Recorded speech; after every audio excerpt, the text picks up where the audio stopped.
first step in the man thong bodysuit, go ahead and sew the dart on it. This is going to be a seam in the front crotch. See this in the front. I usually tied a knot in it. It just seemed easier. If you wanted to, you could just use fray check. It should stop the fray. It depends on how often this is going to be worn. If you wanted to as well, for more of a comfort level, flip it over like that and just sew a straight stitch like right here and sew it down. The next step is you're going to sew the sides of the man bodysuit.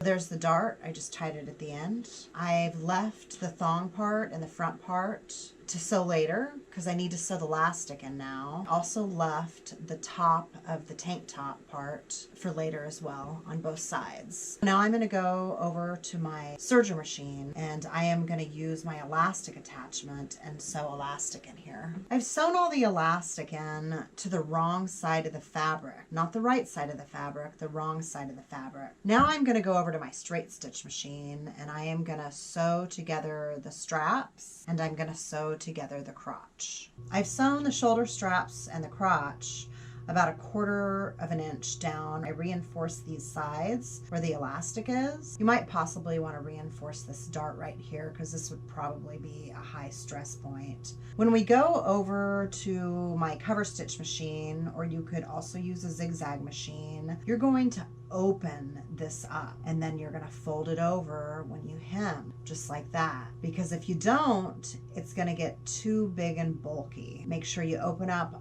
all of them, both shoulder strap and the crotch. I've hemmed everything under. I have opened up the seams right here where the elastic is so it doesn't get too bulky. Top straps and in the crotch area. Thank you for supporting me through the years. And don't forget to subscribe. Until next time, stay sexy. Bye.